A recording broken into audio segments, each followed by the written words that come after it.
nuqtai nigohi man digar, nuqtai nigohi bo digar. Fikronai man digar, fikronai bo. Man biznesmen ne. Ki bana fahmi?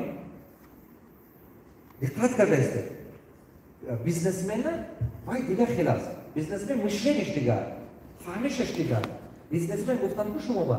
Каждый копейка будет контроль кунад. Ма ҳамин кора кардан наметавонам. Ман бисёр как инвестор. Я инвестор. Я профессиональный инвестор. Крутой инвестор. Но я не бизнесмен. Ты меня фами? Вот ки шумо именно четко кто-то определить кунед. Ки шумо? Шумо рог богатства якшанта вариант тоже аст. Ҳамо варианти ки шумо ба сами подходящие ҳавая кардан даркон. Ки меня фами? Сами подходящие варианты. Бизнесмен ҳамо одаме ки як сумая беҳад эҳтиёткорона контрол карда, менеджмент карда, управлять кардан метод. Ҳавай бизнесмен. Шумо бояд прибыль кунед. Дуюм путь звездный. Чиба ман как бизнесмен будан наметом, путь звездный мой путь. Мой путь это мой путь. То есть у меня личный бренд, я популярный человек и так далее, это мой путь. Он спортсмен, офис, инженер, малин, таможник, дига. Хами путь профессионал, путь специалист, путь звезд. Кима на фами? Куда-то джампур, выбирай инвестиции. Все. Шумо ҳамин чи якташа интихоб кунед. Бизнесмен ҳама одаме ки худаш контрол мекунад, худаш управлять мекунад, худаш худои проектно мешинад, худаш чётко он ведёт, он за рулем. Ки фаҳмид? Он кто? Он за рулем. Мана ин роҳ. Ин роҳ қатъиян шумо пулдор шудан метавонед. Не ки ин роҳ ҳаме ки кор кардед пул ҳаст, кор накардед пул нест. Шумо инро фақат пула пасандоз карда ҷамъ кунеду сармоя. Мана ин инвестиция кардан дида. Ранги мана ин бачи боғбон. Ҳамин дар бовай фаҳмида. Мо гуфтам роз нақл кардан ку. Вай ҳамин гуфтаги мана кадом тренинги ман ба гӯш карда, қабул кардааст ҳамин чиза. Устоз ман гӯш кардам, шумо гуфтед ки ё бизнесменша, ё инвесторша, ё вай агар мутахассис бошӣ, ҳамон корада пул ҷамъ куну, нӯши. Агар ки метуни ҳамин бизнес, мана мисол шумо 20 сол аст повурӣ карда истода боше, нӯши столове кушед. Агар ки 50 сол аст ё ки 10 сол аст шумо магазин ба савдо карданед, магазини худотона кушед. Инам бизнесмен.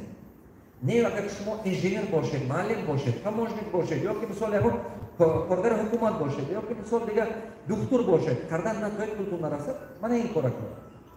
Ман ин кора кардам. Инашам кардам. Ин ба вақтам нарасид ман. Ман ба вақтам бисёр нарасид. Ман ҳаминаша кардагим. Ва таланти природни дари ман худованд додаги ва супер наставник. Ман бисёр одамро тарбия кардан тоистам. Значит, ҳамин кора ман ба худованд настар додаги ман ҳамина бояд кунам. ҳамина карда ман бозори дунёда номама сохтам. ва шахсияти худро ҳамон чиза созед ки ҳамонша худованд ҳунар додаги. Инҷа даромада гирифтам, ман як қисмаша инҷа инвестиция кардам, як қисма инҷа инвестиция кардам. ҳамин кар карда ман пулдор шудам. Ки фаҳмед?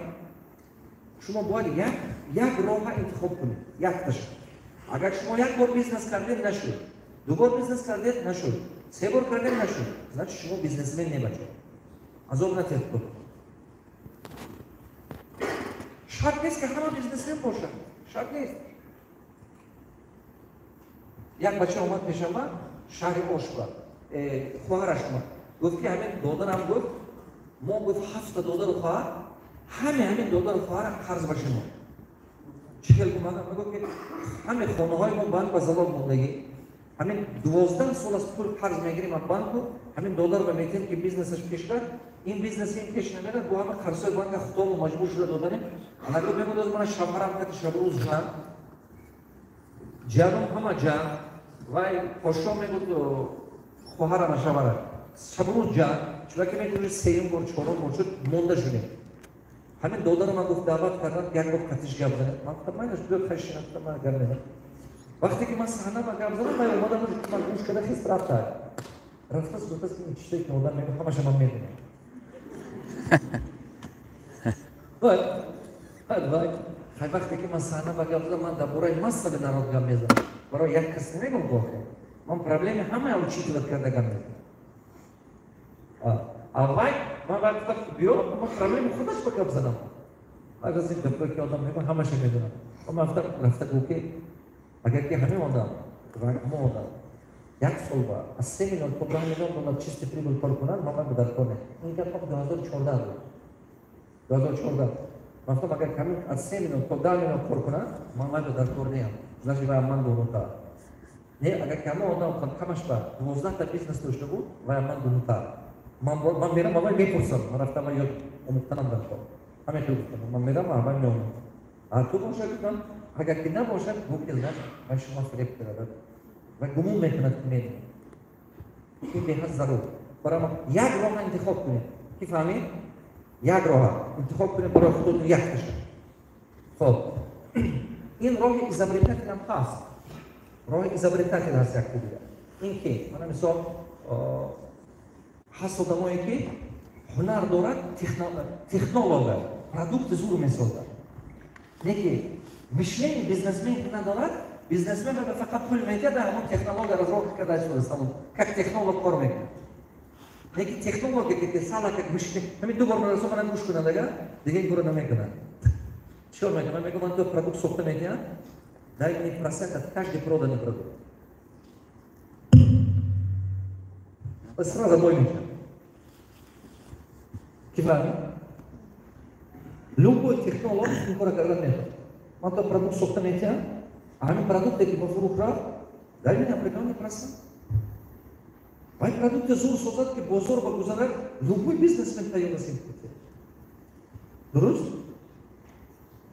نگفتن نمیتونه باید محصولات самый главный بازارش باشه شد بیاد سوداش باشه شد بیاد سوداش نقص گذارش شد برای من این راهش هم است این راهش هم است شما باید ببینید که کدومش با هنرتون بسیارتر برای ما وقتی که آدم من به میگوید که من پول ندارم بیزنس کنم این آموختن میشه این بی پول آموختن میشه این آموختن میشه میشه این دو تاش با پول داره این دو تاش با در کار نکن و هم зависит от خودتون خب من این راهی که بسیارتر حافظ و ارتیست و سپورتسمن اینو انتخاب میکنن من نمیگم звездный путь даромад аз чи? Даромад аз количество часов, которые ты работаешь. Например, спортсменам пока работает, деньги есть, с возрастом уменьшается. Артистам бile demektir. Durust? Mana ikhlas daromad. Avval ba daromad ziyod, ba'd asta kam میشه. Mana Меня мегам физический труд. Доходит талант, физический труд.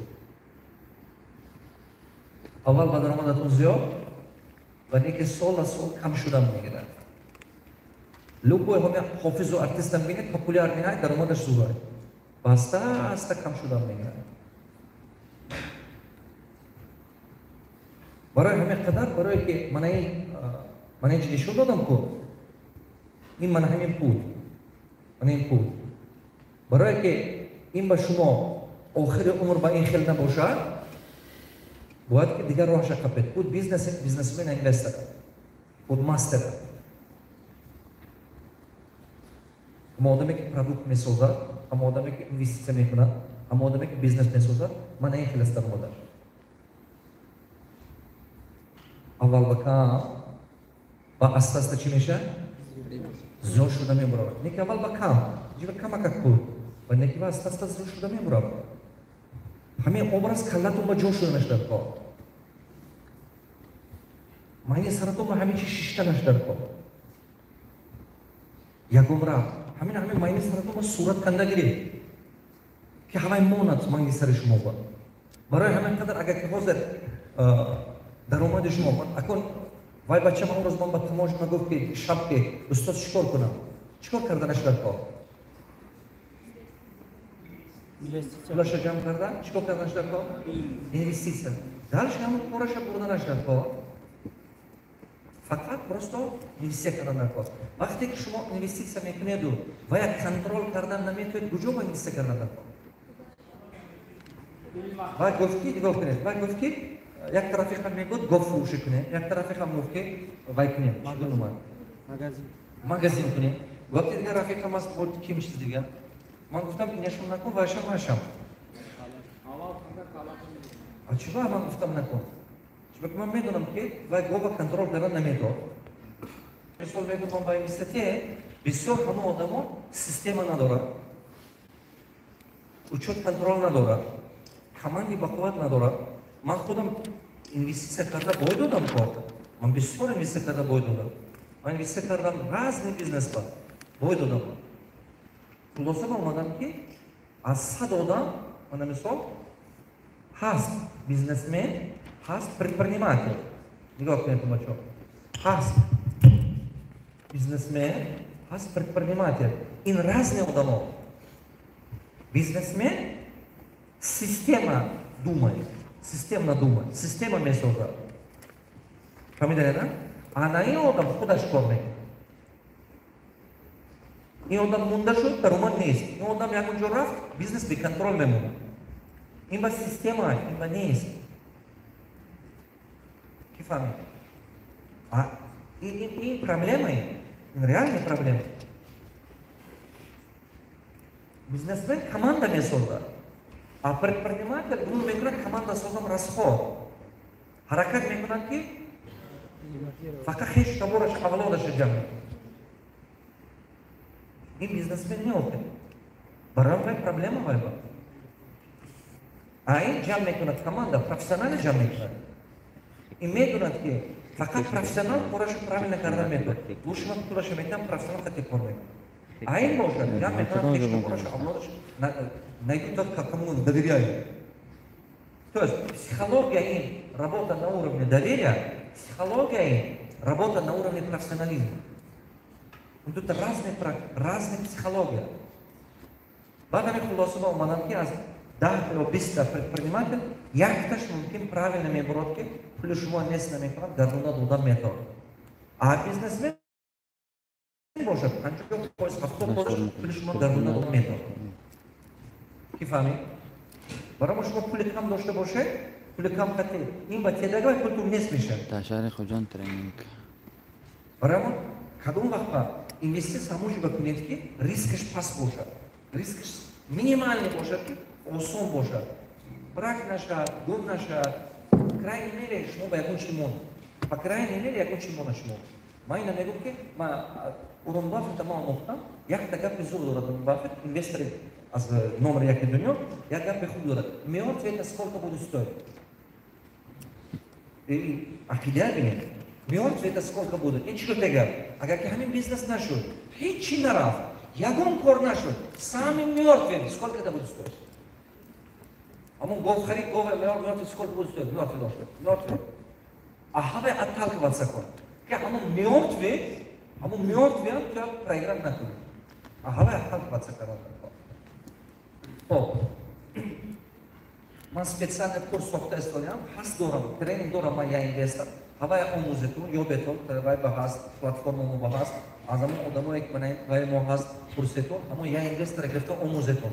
Хидоматон просто бизнес надорад, ҳавай гирифта омӯзетон, платформа ҳаст, видеоролик.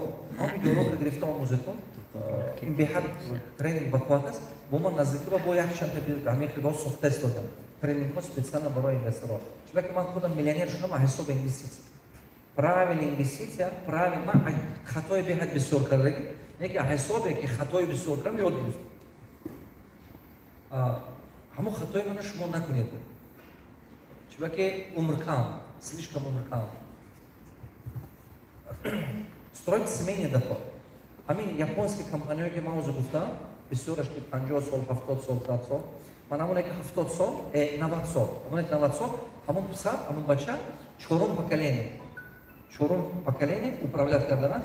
Гуфт ки бобо калонам кардагӣ буд, баъд бобом кард, ки падарам кард, бо ман. Чорум поколение. Бизнес 90 сол, 1934 ташкиш гирифт. Семейный доход. چی گفتن این گپ ها؟ وقتی که ما آموخته بودم بسیار کمپانی‌های دنیا همین کل بچه بسیار کمپانی‌های دنیا همین منتالیته که همین ژاپنیا مثال مالزی و سنگاپور و همین کره و همین ما با نزدیک Восток оба наздек, чем Европа, чем Америка. Бисёр ҳамин бизнесҳои миллиардная, бисёр смен оилавие. А ҳозир сар кунед, аста-аста меша. Турсия ба якта бача бохӯрдам миллиардер, нигоҳ кунед. Пурсидам ки 31 сола миллиардер. 31 сола. Представь мекунед? Гуфтам ту чӣ миллиардер шуд? Ба гуфти ман гуфт ҳамин якта бобокалонам диққат кунед.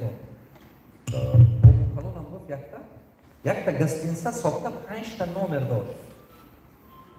Аз бобокалонам ба ҳамон бобои бобокалонаш бобой дуюмаш гирифта суд, ҳамина 12 номер карда, 12 комната. Баъд гуфт бо дигареш омада гирифта ҳамина гуфт уже ин якта гостиница бачо, якта гостиница 12 номер.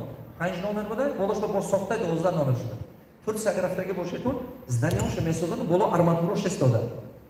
Дидаги мешавад момо? Ҳамон Турсия мехелад. Падараш хуна мекунад худаш ба, хуна месозад, ҳамин боло ӯ хелва неки арматуро истодага. Бо бачаш ки калоншу худашо боло ҳама ба хуна месозад. Турсия мехелад. Ина якташ кардагию 5 та комната кардаги гостиница. Бобо калоношу. Дуюмаш омадасу ҳамина 12 номер карда. Болош ба сохта. Баъд дигараш омадасу ҳамина 5 та гостиница карда. То есть мисол ин мумкин чанд сол баъд, бо дигараш чанд сол баъд, бо дигараш омад. Ин 5 та гостиница сохтаст дигараш, 5 та гостиница. Гуфт ки баъд падарам гирифта 12 та гостиница кард. Ман гирифта гуфт 25 та кард. 31 сола. Ин чӣ гуфтагӣ? Ҳамин гуфтагим чӣ фаҳмида дода?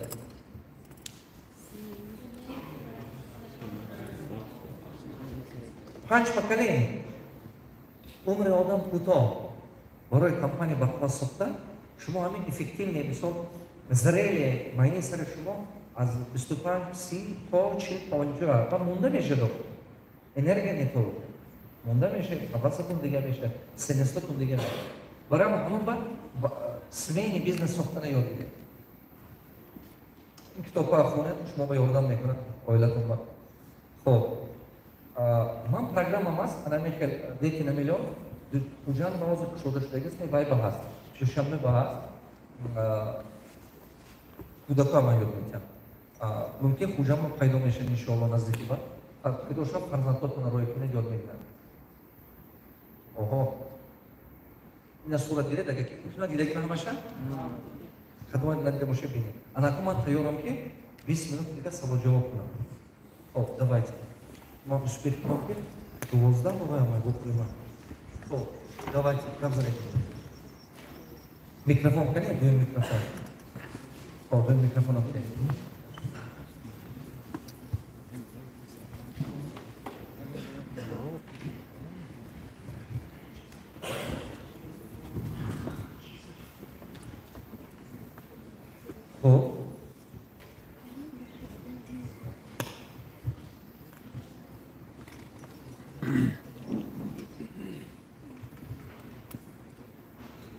Кане микрофон.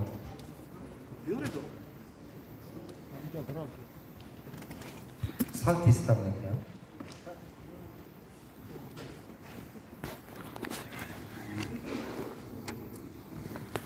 Ака ҳамҷа раве? Немедиҳам. Ҳам мебиёрем неми, ё ман микрофони худам акам ҳам озон, ҳам арзон.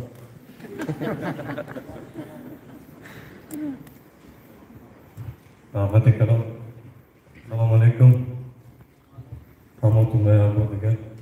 Ma'lum ijozat deb ashari barnamolardan boshqa çok kısmı. Nakhtari barnamol. Az Rossiya var. Rossiya. İcozat boshadagan bemalol.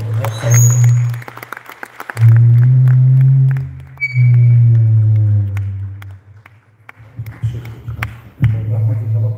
Az Rossiya mı? YouTube şuma medine nuruz inşallah takdiri parvardigo şuma yana darsana disokem albatayım xeyli xudamı xushbaxt inson ismekinam şuma ham sabberlik o'zgalar farzandi o'rganib şuma Чиган, куввати дилимоки, Худован гайкарам. Худован мебайти саваш кореки, шумо даже моя кулаҳои баланди беканор бибурда расанд. Иншаллоҳ. Аз хеле хурсандам. Савол мекунам. Телефон гир одам. Ман амин барномаlarda zamina megiramdan xona mesozam. Bale. Xona mesozam. Pul jam qilinmayapti. Pul jam qilinmayapti. Pul megiram jam megiram 1 million 2 million sarf megiram. Alhamdulillah in bayordani parvardigor va man bisyor shumoya va cho'tna go'shtaram. Yakta mepushtam, hozir hafta 8 ta mepusham. Lekin hamma masala pul jam qilinib, sali azobga istikam. Xo'p, qo'shim qiling. Shmuba hamagi 10% rezerv metinnet shu. Dominant mefrushitku. Dominant fruktitku дома. So, hamma 10% pasandoz qadamnet bas. 90% investitsiya. Faqat zamin xaridan giryapti, zamina. Modeli shmo qitman bisyor bacho yodidagi zamin xaridan giryapti. Shmuba programma खूब был. Индустрия мане периферная программа, смене программа дошла шмоба, программа шмо факат мы придумали замин харит, замин тайор кушет.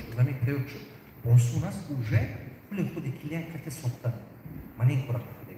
Плюс тоже когда платит клиент кор, плюс моно как сотта рафтан. То есть если ходи кто-то меобе, замин харидан. Замин кем шудан меград, замин кем шудан меград, замин чигом. Нархаш ягон койна мефор. Пока боло бемефор. Оза хафта дом мо 210 дом сот. Шашмова. 210. Юракате, оза кача андижона модеги, мамба тюмен да каде суда. Тюмен. Амин кор шума каде суда. А он бача тюмен да, дарсоме на мехуна, уже як чор махма, аммои май мусаркане, 16 дома было. Мой саркан, пишет так, уже худаш як 200 сола меня, худаш нек бригадир уже поркаде гио, мехел, 200 дом саркан когда студу. O zaman hemen kudu var, şunlar da bulmalı, şunlar da olsun. O zaman ahirki dansolu ve emin kore pradajat günüm çan simeni ipoteka bu ligotni hani şey çizoy sekseki girip sokan. Vay migrat diğer işe medar olur. Şuma парламент не. Магмедером, вай шума основном выгода шума семейная ипотека это будет. Для того шума основная семейная ипотека. После того программа баста, все равно население растет зручно, только дом сутан готов. Вайоба ойле кативай мардон у нас сутан не мето, я квартире ктен не мето. Пусть инче кадан не мето, нам. Бара хамон хозир программа во грифта, дига нова разработка кадан все равно медарова. Да чува грифта, човек бюджет России возит пасшуги, а особенно ситуация ки позас политическая ситуация. Бара хамон билету на пур грифта, хамин хора давун додан гири. Найсте. Ahmet kalın bu yaptı diye. Вот дигарам асдел.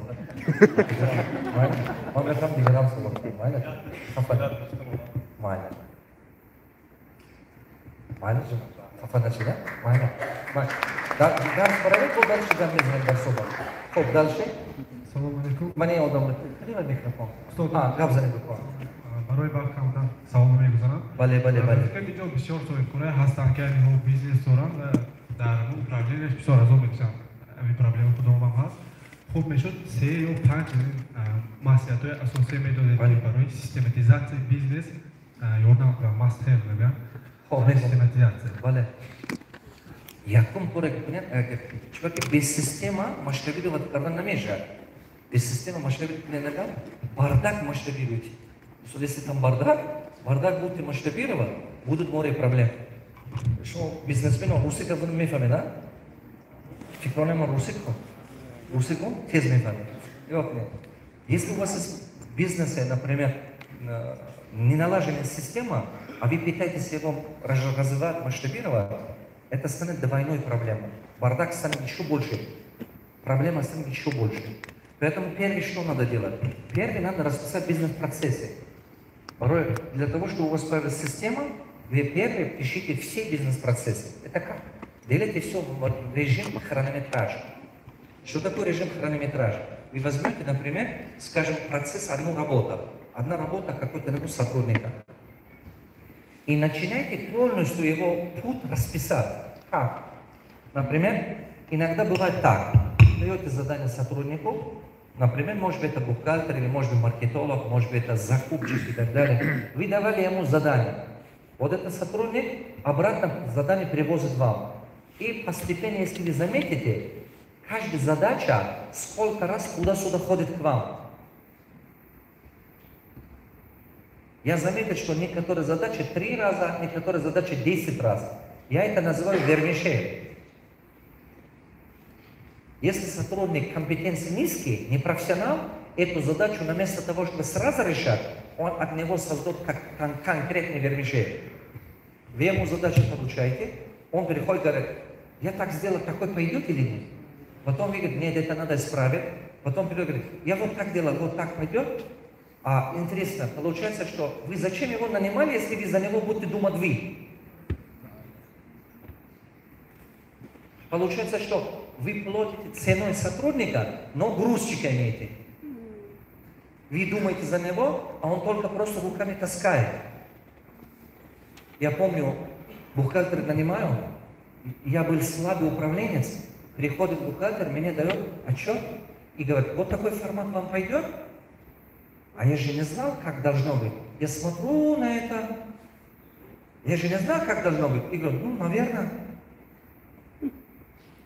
Потом я помню однажды такая ситуация, когда в офисе сидят у меня, много сотрудников работают, и был такой момент. Маркетолог заходит и говорит, вот такое сделали, посмотрите, пожалуйста, вот такое оформление. Я говорю, ладно, оставь, я освобожусь, посмотрю. Переходит ко мне закупщик и говорит, вы сказали, что хотите увидеть факт заказа до того, когда отправлю завод. Вот я готов, я говорю, дайте сюда. Я смотрю, у меня стол накапливается, куча задач. Очень много задач накапливается на столе. Я помню, обеденный перерыв, я стою, иду намаз почитать, я смотрю на это, все сотрудники ходят, кофе пьют, иногда дверь открывают, мне говорят, вы закончили? Могу забрать? Только тогда до меня дошло, что значит я неправильно управляю. Поэтому что тебе надо делать, дорогой? Иди по отношению к каждому сотруднику сначала просто делай анализ. Самый первый шаг – это анализ бизнес-процесса. Пиши, пожалуйста, себе. Первый шаг – анализ бизнес-процесса. С него надо начинать, чтобы четко понимать, сколько таких вермишелей. Например, когда ты делаешь анализ, ты видишь несколько проблем. Первая проблема – ты видишь вот эту вермишель. Вторая проблема – ты видишь, что работа, которая делается за 20 минут, человек делает его 4 часа или целый день. Это второй анализ. То есть для этого хронометраж это называют. Ты видишь, что эту работу, ты говоришь, сядь сюда, делай эту работу. Когда начинаем делать, себя отметьте. И вы видите, что эта работа стандарт. Например, чтобы принимать одного пациента в Советском Союзе, для одного врача норматив было 20 минут. Это был норматив. Ты должен был в течение 20 минут одного пациента принимать. Значит, в течение дня вот столько-то ты должен принимать. Это означает, что мы должны с вами хронометраж делать для того, чтобы выявить средняя норма для выполнения одной задачи. Средняя норма времени, например, колл-центр за сколько минут должен отвечать, обработать один звонок. Или, например, одну анкету, анализ делает там ваш администратор. Или либо отдел закуп делал оформление одного закупа. Или среднее время вывести одного официанта, сколько времени идет на обслуживание одного клиента. И так далее. Выявить любую сотрудника, где потери времени происходят. Поэтому это анализ бизнес-процесса первый. Второй, делайте хронометраж и найдете норматив создателей. Выявите норматив, норма. Для бухгалтера, чтобы сделать одну сводку, сколько времени у него. И тогда вы четко поймете, если эта сводка делается, например, в течение, скажем, 2 часа, если он вам говорит, что я готовлю налог, я готовлю того, целую неделю он говорит. И говорит, подожди, что ты делаешь там? Вот это очень важный момент. После того, как, если первый анализ бизнес-процесса, второй выявление нормативов, третье описание всей бизнес-процесса. Вы должны все расписать. Расписать прямо как в виде, четкие, не должностные инструкции, а бизнес-процессы. Это разные вещи. Много людей пишут должностные инструкции и думают, что это бизнес-процесс. Это далеко не бизнес-процесс. Очень важно расписать бизнес-процесс правильно, что ты хочешь в конце. Смотрите, не человека надо управлять функцией. Не человек тебе нужен. Смотрите, человек сам по себе, кто-то из них понимает, кто-то не понимает, кто-то профессионал, кто-то не профессионал. Если ориентируется на управление человеком, вы делаете кучу ошибки. Надо управлять функцией, которые человек делает. А это есть описание бизнес-процесса. Расписать детально все, а потом сидишь, видишь, что работает, что не работает. Сам умение писать бизнес-процесс, я обучаю это на наших мастер-классах. Даже мини-мастер-класс не обучаю, основном мастер 10 дней обучаю. Потому что это непростая вещь. Это со стороны так легко выглядит. Я видел бизнесмен, который 25 лет в бизнесе, 25 лет, не понимает бизнес-процесс. Много людей на нашей территории, они занимаются торговлей, не бизнесом. Купил Китай, здесь торгуют. Купил Турцию, здесь торгуют. Это не бизнес. Я обучаю, как построить корпорацию. Вот как Adidas, как Газпром, как Mercedes, как Mimoro, скажем, вот это Sneaker. Именно вот это. А это разные вещи. Вот это очень важно. Поэтому третья вещь, распишите все бизнес-процессы детально. Вам надо обязательно быть несколько курсов у меня, чтобы это понимать. Это очень важно. После того, когда пишете бизнес-процессы, вы придете к созданию стандартов. Определенные стандарты распишите. Стандарты, которые нельзя нарушать, их можно только, например, те стандарты, которые здесь работают, в другом месте могут быть не работать. Например, когда я делал в магазине, в моем магазине парфюмерии и так далее, я заметил, что на какой стандарт для меня самый приемлемый, самый выгодный. Я написал, например, у меня был магазин 46 квадратных метров, 46 квадратных метров. Я платил $1800 в аренду. Она съедала куча, 3 сотрудника и так далее, и так далее. Вроде бы красиво оформили, все сделано, но прибыли нет. То, что приходит, все уходит, как-то нормально прибыльно дает. Но спустя 2 года работа, оттачивая бизнес-процесс, на 3-й год я понял, на 3-й год. В моем бизнесе идеальный стандарт от 6 до 10 квадратных метров. Идеальный. Я четко понимал стандарт, какой трафик мне нужен. Сколько в день человек должен пройти. Выходные дни сколько, час пик сколько, вечер сколько. Я четко расписал стандарты. Когда все я сделал, я упаковал это бизнес, я отдал сотрудникам в этом, отдел мою продажу, сказал, продайте франшизу. Я создал. Таким образом, за 3 года я сделал 459 магазинов. 459 магазинов сделал за 3 года. А потом продал свою долю, оттуда ушел, и новый проект сейчас сделал 286 магазинов сейчас. Алхамдулилlah. Тоже за 2,5 года так нормально идет. Этим что кажу? После того, когда это сделаешь, потом это все надо автоматизировать. Полностью автоматизация. Чтобы у тебя было все автоматизировано. Вот это мы называем система обработки.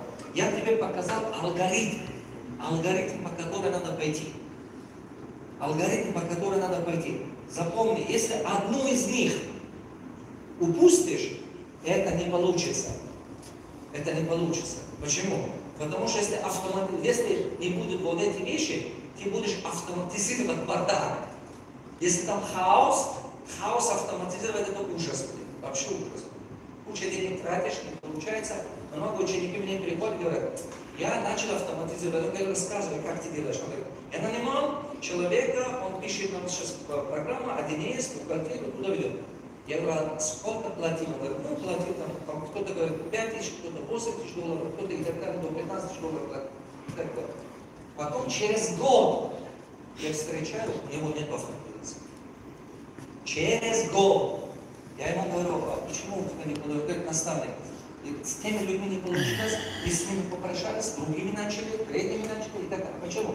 Потому что он сам сначала не понимает своих бизнес-процессов. тамошобинан узиз рӯзҳои наздик тренинги устод дар душанбе баргузор мегардад.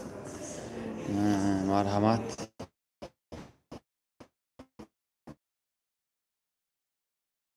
Марҳаматшон мебинед зери мин навор мебинед ва дигар наворҳое ки рақамҳои моро мебинед савол пурсон шавед.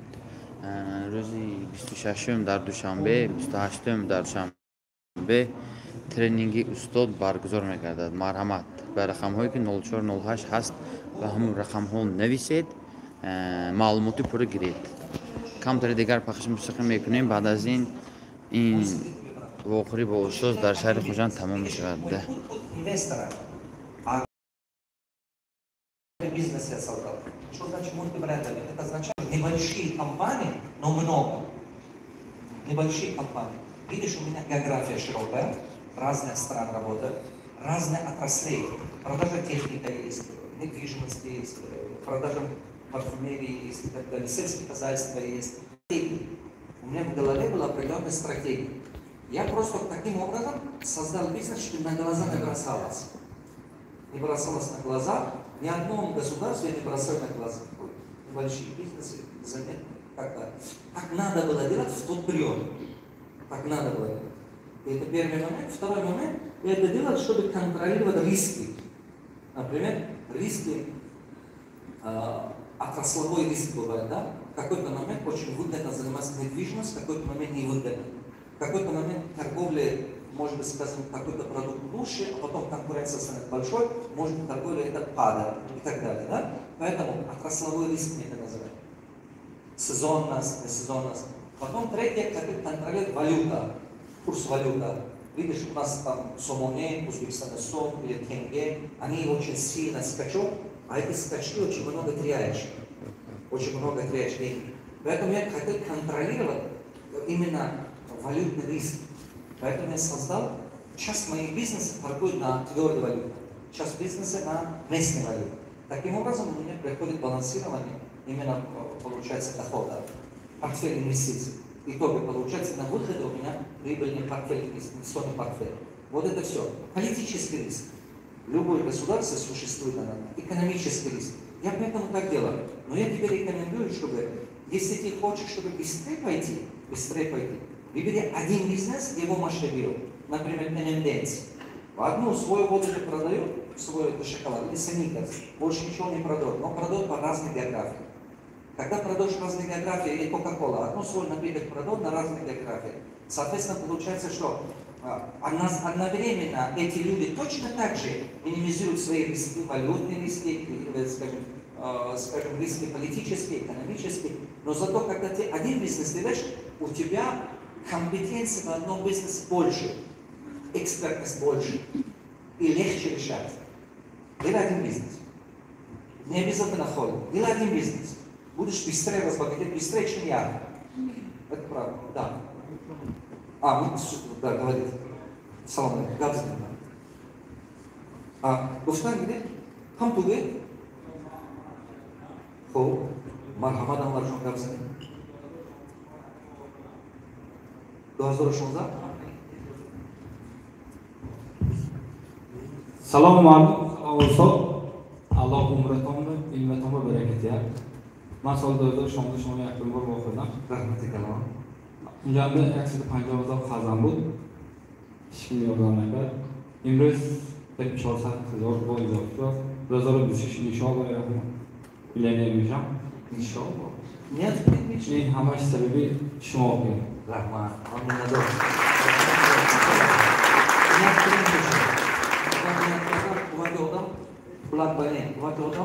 Ilm знаний не, вот он не отошел. А мен нет там бақуат бошан шумо ёд мекунед, меён бед мешавам. Салом алейкум, мен фермер ҳастам. Фермер рендуи гирам аз онда худам пӯшам, қиматро кадомш кунам беҳтар ва ҳамин рӯи бизнесам участие гирифта монам беҳтар мешавад ё не, ё фақат бизнеси худастам. Хуб, бизнесом ферма? Фермер. Гов. Чоргов. Аренда бизнес колкунет май беҳтар делать. Як солаш Madem ki yolda Ereng'de. Arenda bagaysa. Ereng'de. Asukama kil kulmeda dor. Barashon savolamas. Savol manki, javob man go'sh me'yor. Shuma ba gov pul me'yor, ferma ne. Ferma здание, апустода. Ай пул не me'yor shuma. Даромад асоси shuma, но худ основном даромад me'yor shuma, он говорит, что медведь тогда когда мы слушаем. Барано 6 от 5 аренда bagor. Насозе. Аслати мана мушкили не е. Чува, вақти шумо аренда гирифта кор мекунед, даромади пули аренда шумо наметиҳед, пуле наметиҳед. Вақте кози месозед ту, рентабельность риск пас мешает. Чуть барыр сукман якфер хили пульмер. Мышление миллионер. Вот же мы говорим мышление предпринимателя. Они бисор бизнесменов, буму мекнат ки экономика сартрошкуна кудаш мехара. Ёк кафе мехара. Ёк мисор магазин мехара. Мегут $50 харма. Айнатя, аренда. На самом деле мы як кафе катиба бисор мешина. Ёк мы як аптек катиба ёк. Шмо чел таран кундан бо. Хами соги ферма бакува ёд. Арендаги код. Система управления ёд. Дуймаша арендаги код дигар район код. Сеймаш код жой дигар. Шурмаша дигар. Ман маслар мекнем, шумо магазин мекнем, ферма мекнем, ҳама отома. Сартрошкуна мекнем. 10 та арендаги код якта шахар. Ҳадумаш ки нағз рафт ҳама шахар. Мисол 10 та столове гирифта карде, ҳадума дидем столове 10 та якташ зур рафтадан. Ҳама хар. Ёю $50,000 ам зиёд буд тел ҳама хар. Чунки вай гарантированно точка туба даромад дорад. Гарантированно.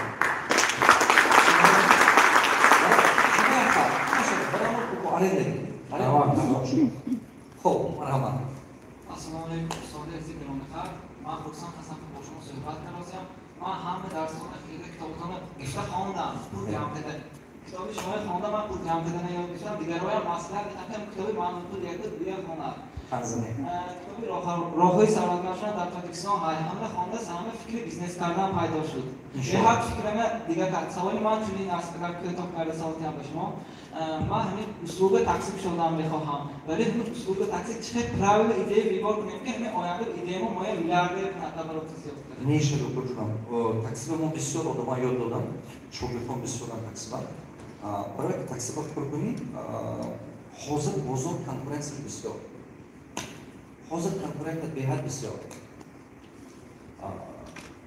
برای که تو همون صاحب درآمد دیگه تقسیم است مثلا یک تا ماشین بیو یا یک تا خودت گرفته های کار تاکسی کردن داره арендagi همون ماشین پول ولاژین نکن арендagi رو خور کن یک ماه 2 ماه 3 ماه خور کن که درش پرابلم بینی فهمیدین وقتی کم تا همین فهمیدی این چیزا همین چیز فهمیدی بعد خواهیات ماشین خرید خب من یک مسئله تو میگم اول арендagi اول یک ماه 2 ماه 3 ماه خور کن ببین همین چیز پول خوردن میتونی یا نمیتونی ولی تو ارزون تر هم آسون تر ماشین های میگین یک کلیم پول میگیری پول arenda میدی اکثر پول نمیده اما همین سر کن نشون همین سر کردن دارم وقتی که کم تر دارم دیدی که همین چی شد همون چی که تو حواس داری همون چی که تو باید بلنگیر بری بعد میتونی که اوجه اگر پول جمع کرده باشی یکم تو باید الکترومبیل میگیری خدا هوای سر میگیری کم ترک های میکنی و اساس کم ترک کار کردی بیزنس پلان کنی